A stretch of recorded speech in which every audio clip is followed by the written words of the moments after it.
Fé e Tulipas, dia 7. Leia o capítulo 7 de Provérbios. Vamos ver se essa caneta preta aqui tá funcionando, né? Tá funcionando. Capítulo 7 de Provérbios. Vou deixar aqui na descrição a leitura do capítulo 7 na Bíblia King James com as notas de rodapé. Eu não vou ler as notas de rodapé nesta leitura. Vamos lá?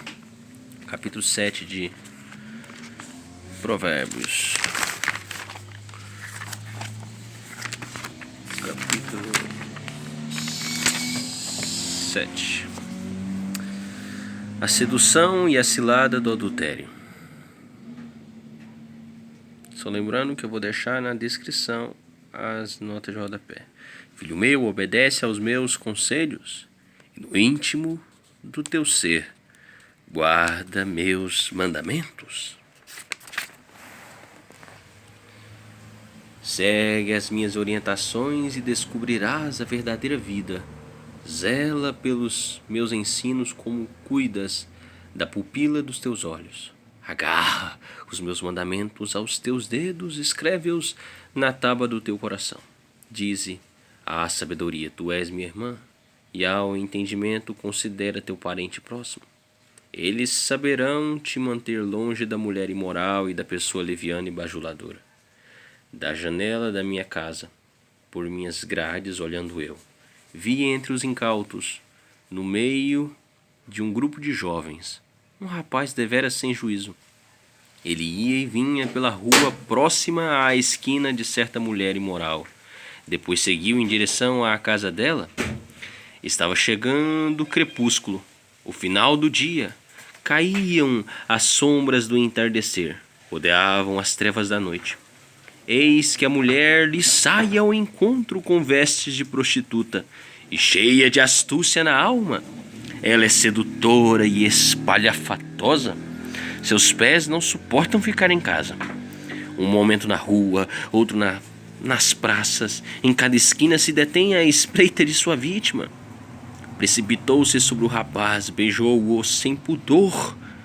Ele declarou: tenho em casa a carne dos sacrifícios de paz que hoje preparei para cumprir os meus votos. Por esse motivo, saí ao teu encontro, a buscar-te e te encontrei. Já estendi sobre o meu leito cobertas coloridas de linho fino do Egito. Também já perfumei minha cama e o ambiente com mirra, aloés e canela. Vem, embriaguemo-nos com as delícias da sensualidade até o amanhecer. Gozemos o prazer do amor, pois meu marido não está em casa. Partiu para uma longa viagem. Levou consigo uma bolsa cheia de prata e não retornará antes da lua cheia. Assim, com a sedução ardilosa das suas muitas palavras de gestos, persuadi-o. Com a lisonja e volúpia dos seus lábios, o arrastou. E ele, sem refletir, no mesmo momento a seguiu, como o boi levado ao matadouro, ou como o cervo que corre em direção à emboscada, até que uma flecha lhe atravesse o coração. Como a ave que se apressa em saltar para dentro do alçapão, sem imaginar que essa atitude lhe custará a vida. Agora, portanto, filho, dá-me toda a tua atenção. Inclina os teus ouvidos às minhas palavras experientes. Não permitas que teu coração se desvie para o caminho da mulher imoral, nem vagues desorientado pelas trilhas desta pessoa. Inúmeras foram as suas vítimas, e muitos são os que por ela foram mortos. A casa dela é uma trilha que conduz precipício abaixo, rumo ao inferno, a morada eterna dos mortos. Então este foi o capítulo 7 de Provérbios. Agora Salmo 7, versículo 1. Mas eu vou ler o Salmo inteiro e vou deixar na descrição comentário do Charles Spurgeon, Tesouro de Davi, só lembrando que é a versão compacta, não é a versão inteira do Salmo 7. E também a leitura do Salmo 7 na Bíblia King James com as notas de rodapé. Então vamos lá, Salmo 7 inteiro. Aqui está recomendando ler só o versículo 1, mas eu vou ler ele completo. Vamos lá, Salmo 7, vamos lá.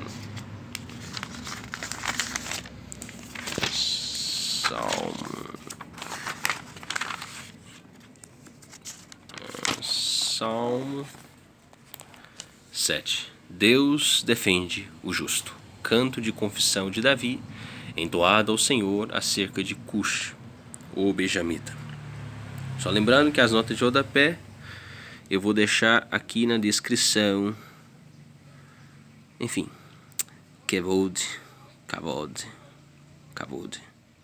significa literalmente glória. Enfim, notas de rodapé interessantes aqui sobre o capítulo 7, o Salmo 7. Para quem quiser, está na descrição. Senhor, meu Deus, eu me abrigo em Ti e salva-me de todos os meus perseguidores, livra-me. Que não me agarrem como leões e, levantando-me para longe, me estraçalhem, sem haver quem me livre. Senhor, meu Deus, se procedi, como me culpam? Se em minhas mãos há injustiça e iniquidade, se paguei com mal ao amigo que me fez o bem, se de tudo despojei meus adversários, que o inimigo me persiga até alcançar, que me pisoteie vivos sobre a terra e arraste a minha honra no pó. Pausa. Levante, Senhor, na tua indignação, ergue-te contra o excesso de fúria dos meus opressores, desperta-te, meu Deus, estabelece o teu juízo designado. Só lembrando que o estudo bíblico recomenda só ler o versículo 1, mas eu estou lendo o Salmo inteiro, né?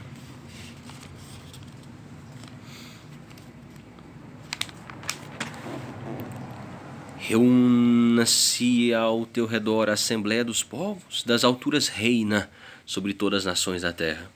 O Senhor é quem julga os povos, julga-me, Senhor, conforme a minha justiça, segundo a inocência que é em mim. Deus justo, que sondas as mentes e entranhas, dá fim à maldade dos ímpios e ao justo dá segurança e paz. Deus é o escudo que me cobre, o salvador dos corações retos. Deus é o justo juiz. Deus que demonstra cada dia seu extremo zelo. Caso o homem não se converta, Deus afiará sua espada, pois já armou seu arco e o aponta. Preparou para si armas de morte e produziu suas flechas flamejantes. Todo aquele que gera maldade concebe o sofrimento e dá à luz a desilusão. Quem cava um buraco como armadilha cai em fossa profunda que ele mesmo fez. Assim, sua maldade se voltará contra ele, e sobre a própria cabeça cairá sua violência.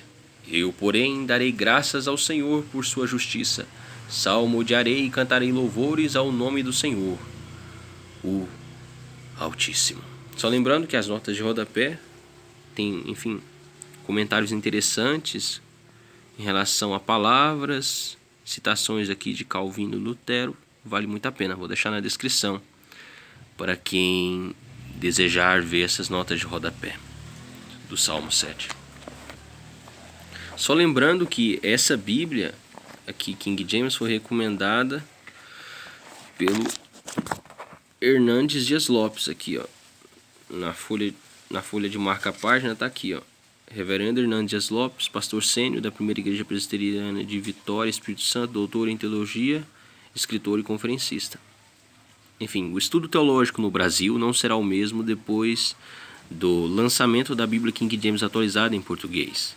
Faltava na prestigiosa coroa literária evangélica brasileira uma gema preciosa, lacuna que veio a ser preenchida pela iniciativa desse grupo de santos que lapidaram uma das mais belas traduções da Bíblia no mundo, a King James de 1611.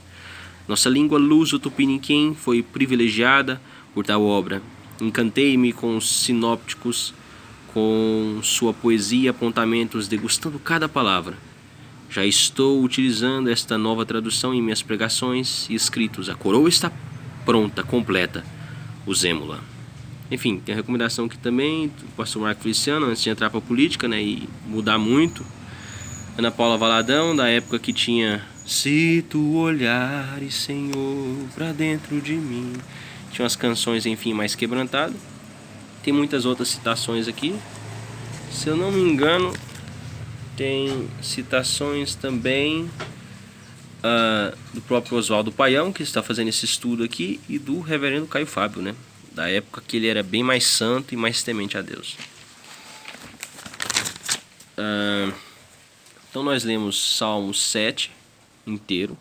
Vou deixar na descrição um comentário do Charles Haddon Spurgeon e a leitura também da Bíblia King James com as notas de rodapé. Agora vamos ler Mateus capítulo 6, ainda no Sermão da Montanha, né?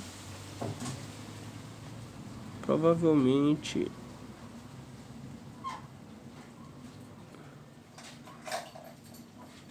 versículo 5 até o 15 do capítulo 6 de Mateus. Mateus capítulo 6, do versículo 5 até o versículo 15. Mateus capítulo 6, do versículo 5 até o 15. A oração modelo. E quando orardes, não sejais como os hipócritas, pois que apreciam orar em pé nas sinagogas e nas esquinas das ruas, para serem admirados pelos outros. Com toda certeza vos afirmo que eles já receberam o seu galardão. Tu, porém, quando orares, vai para teu quarto e, após ter fechado a porta, orarás a teu pai que está em secreto, e teu pai que vem em secreto te recompensará plenamente. E quando orardes, não useis de vãs repetições, como fazem os pagãos, pois imaginam que devido ao muito falar serão ouvidos. Portanto, não vos assemelheis a eles, porque Deus, o vosso Pai, sabe tudo de que tendes necessidade, antes mesmo que lhe o peçais. Por essa razão vós orareis: Pai nosso que estás nos céus, santificado seja o teu nome, venha o teu reino, seja feita a tua vontade, assim na terra como no céu. Dá-nos hoje o nosso pão diário. Perdoa-nos as nossas dívidas, assim como perdoamos aos nossos devedores. E não nos conduzas à tentação, mas livra-nos do maligno, porque teu é o reino, o poder e a glória para sempre. Amém. Pois, se perdoardes aos homens as suas ofensas, assim também vosso Pai Celeste vos perdoará. Entretanto, se não perdoardes aos homens, tampouco vosso Pai vos perdoará as vossas ofensas. Só lembrando que eu vou deixar aqui na descrição o capítulo 6, a leitura do capítulo 6 de Mateus com essas maravilhosas notas de rodapé. Enfim, espero que você aproveite o que eu vou deixar aí na descrição. Vamos lá. Então, hoje, dia 7, leia o capítulo 7 de Provérbios, Salmo 7, versículo 1, Mateus capítulo 6, versículo 5 ao 15. E a pergunta que eu vou deixar na descrição é a seguinte: como o maligno e o sistema mundial agem na tentativa de seduzir e destruir as pessoas? Como vencer as tentações? Bem, a resposta está em Provérbios capítulo 7. Veja a descrição desse jovem tolo insensato que cai na sedução de uma mulher que tem o hábito de prostituir e de destruir casamentos. Veja esse relato de Provérbios 7, que ele sirva de lição para você, advertência para você, tanto solteiro quanto casado, tanto homem quanto mulher. Leia o capítulo 7, veja as notas de rodapé e ore, para que você não seja como esse jovem tolo. Salmo 7 é um salmo de livramento, um pedido de socorro a Deus, e também um pedido para que Deus faça justiça, independente de quem seja eu, o pecador, seja outros homens. Eu creio que é essa oração que Deus escuta, aquela oração do homem que pede para que Deus faça justiça, mesmo que isso lhe traga dor, sofrimento e punição. E Mateus capítulo 6, do versículo 5 ao 15, nos fala de como devemos orar. E essa oração é interessante, que é realmente maravilhoso meditar nas palavras de Cristo. Somente o próprio Deus poderia resumir toda a vida cristã, todas as áreas da vida cristã, em apenas uma oração que até uma criança poderia decorar. Eu creio que é possível viver uma vida cristã perfeita apenas com essa porção do capítulo 6 de Mateus, a oração do Pai Nosso, a famosa oração do Pai Nosso. É tão profundo cada palavra ali. Então a pergunta: como o maligno e o sistema mundial agem na tentativa de seduzir e destruir as pessoas? Como o maligno age? Usando pessoas, usando a mídia, a televisão, os filmes, as músicas, usando muitas das vezes até as nossas próprias vontades e desejos que o homem tem depois da queda, Gênesis 3. E o sistema mundial está debaixo da soberania de Deus, e Deus, na sua vontade soberana, permite que o diabo use o sistema mundial para seduzir e destruir as pessoas, seguindo seus próprios corações enganosos e perversos. Como vencer as tentações? Se aproximando de Deus, orando sem cessar, vivendo na dependência de Deus, porque Ele é que pode não nos deixar cair em tentação e nos livrar do mal. Porque se a graça de Deus afastar de cada pessoa, não existe nenhuma tentação que nós não venhamos vencer. Se o Senhor afastar sua graça, desde as tentações mais pequenas, R$10, desde as grandes, 10 milhões, todas nós iremos sucumbir. Então que o Senhor tenha misericórdia de nós, que nós venhamos diariamente depender do Senhor, viver em oração, em temor, quebrantados, sabendo que sem Ele, Cristo, a videira verdadeira, nada podemos fazer. Ai de nós se o Senhor se afastar de nós, nem as pequenas tentações, nem as grandes, nós poderemos vencer. Então vou deixar a pergunta aí na descrição. Se você tem uma resposta, deixa a sua resposta. Como o maligno e o sistema mundial agem na tentativa de seduzir e destruir as pessoas? Como vencer as tentações? Fé e Tulipas, tenha todos um maravilhoso dia.